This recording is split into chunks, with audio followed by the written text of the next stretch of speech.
Everyone, सो आज मैं आपसे शेयर कर रही हूँ मेरे 6 मंथ प्रेगनेंसी के रियल एक्सपीरियंस। सच बताऊं तो ये महीना थोड़ा सा कंफर्टेबल भी होता है और थोड़ा सा हैवी भी। तो गाइस, सबसे पहले बात करते हैं बेली के साइज की। 6 मंथ में बेली का साइज अच्छा खासा राउंड बॉल जैसा आपका टमी लगने लगता है। अगर आप मिरर में देखें तो आपको फील होने लगता है कि आपका प्रेगनेंसी लुक एकदम आ गया है और आपके जो पुराने कपड़े हैं फिट होने बंद हो जाते हैं। अब आपको लूज कुर्ती, लूज लेगिंग्स या ऐसे कपड़े अच्छे लगते हैं जो थोड़े लूज हो। तो आपको मिरर में देख के आपको पता लगने लगता है जैसे कि आपका बेली का साइज बढ़ने लगता है, आपका बेबी थोड़ा थोड़ा ग्रो कर रहा है। तो गाइज, अब बात करते हैं बेबी के किक की। तो अब जो किक है ना 6 मंथ में, पहले की तरह वो फ्लटरिंग मूवमेंट वाली फील नहीं होती। अब बेबी की जो किक है वो स्ट्रांग हो जाती है, बिल्कुल टैप टैप टैप जैसी स्ट्रांग हो जाती है। अभी लगता है कि जैसे बेबी डांस कर रहा हो, तो ऐसा फील होने लगता है। अब सांस फूलना, ब्रीदिंग इशू की। तो गाइज, मैं बताऊं कि बेली का जब साइज बढ़ जाता है और बेली ऊपर उठने लगता है तो हमारी सांस जल्दी फूलती है। हम जब सीढ़ियां चढ़ते हैं तो ऐसा लगता है कि डबल थकान हो गई हो, मतलब पहले जैसी नहीं होती है, वो डबल डबल थकान हो जाती है। और 10-15 मिनट का अगर हम काम करते हैं तो वो एक जिम जैसा लगने लगता है कि सांस फूलना, ब्रीदिंग होने लगती है।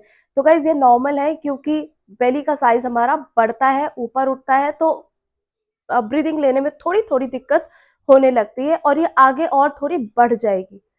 गाइस, बात करते हैं शॉर्ट नैप्स की। तो गाइस, रात में हमारी नींद डिस्टर्ब हो जाती है क्योंकि हम करवट लेते हैं या फिर पेट हैवी लगने की वजह से डिस्कम्फर्ट फील होता है, जिसकी वजह से हमारी बार बार नींद जो है खराब हो जाती है।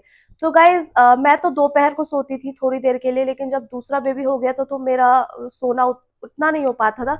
जब दोनों बेबी सो जाते थे तब मैं सोती थी। तो उसके अकॉर्डिंग चलना पड़ता है जब आपका सेकंड बेबी हो रहा होता है। लेकिन फर्स्ट बेबी में मैं दोपहर में सो जाती थी आराम से, कुछ काम नहीं होता था, सब चले जाते थे, ऑफिस चले जाते थे मेरे हस्बैंड, और दोपहर को मैं आराम से 2-3 घंटे सोती थी। तो मुझे इरिटेबिलिटी, थकान थोड़ी सी बढ़ जाती थी, थोड़ी सी चिड़चिड़ाहट सी होती थी, क्योंकि इसमें थकान आपको ज्यादा हो जाती है प्रेगनेंसी की वजह से। इसलिए शॉर्ट नैप्स लेनी जरूरी है और ये बहुत नॉर्मल है। किसी को नींद आती है, किसी को नहीं आती है, लेकिन मुझे फर्स्ट प्रेगनेंसी में बहुत नींद आई और सेकंड प्रेगनेंसी मुझे बेबी के हिसाब से चलना पड़ा था। इस टाइम पे आपको एक्स्ट्रा एनर्जी की जरूरत होती है, तो ये नॉर्मल है। पेल्विक प्रेशर और बैक पेन की, तो बेली का साइज बढ़ने से बैक में पेन हो जाता है और मुझे तो काफी पेन होता था बैक में, क्योंकि बेली का साइज बढ़ जाता था। क्योंकि रात को भी मुझे करवट लेने में थोड़ा सा बैक में पेन लगता था। ये मुझे इश्यू था थोड़ा। फिफ्थ में स्टार्ट हुआ था, सिक्स्थ में थोड़ा सा और ज्यादा हो गया था। चीज कॉमन होती है, और अगर आप वॉक करने जाते हैं तो थोड़ा सा बैक पेन का इश्यू होता है। मेरे साथ था और बहुत सी लेडीज के साथ होता है बैक पेन का इश्यू। बात करते हैं हार्मोनल और मूड स्विंग्स की। तो गाइस, इस टाइम पे हमारे मूड स्विंग्स बहुत होते हैं हमारे हार्मोन्स की वजह से। तो गाइस, कभी कभी थोड़ा सा छोटा सा काम भी बहुत हैवी लगने लगता है, मन नहीं करता है उठने का, और उठने में भी मतलब ऐसा लगता है कि यार कोई और ही कर दे काम। तो ये चीज होने लगती है। ये जो प्रेगनेंसी में ना एक रोलर कोस्टर की तरह बन जाते हैं, मतलब कभी कोई कुछ बोल दे या चिल्ला दे तो जल्दी से रोना आ जाता था।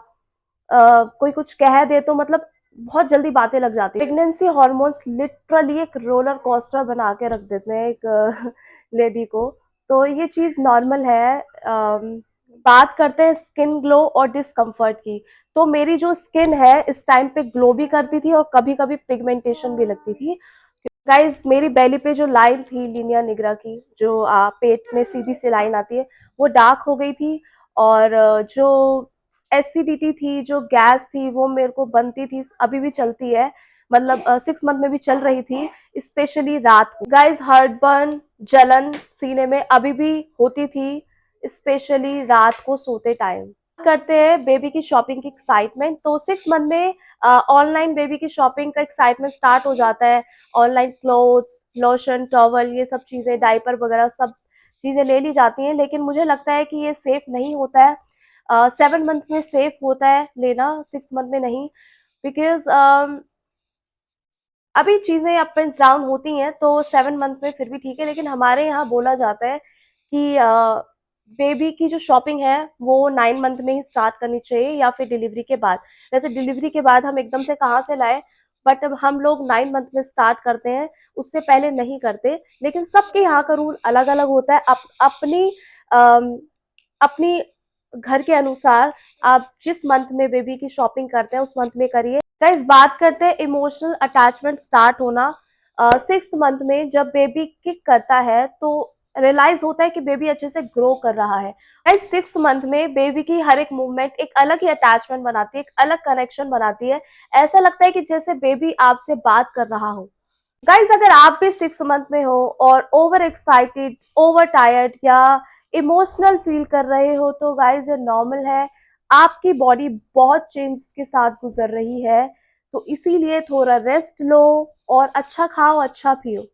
गाइज, अगर आपको मेरी वीडियो पसंद आई हो तो प्लीज लाइक और सब्सक्राइब जरूर करें और मुझे कमेंट में जरूर बताएं कि आपकी प्रेगनेंसी का कौन सा मंथ चल रहा है। मुझे आपके कमेंट्स पढ़ना बहुत अच्छा लगता है। Bye bye.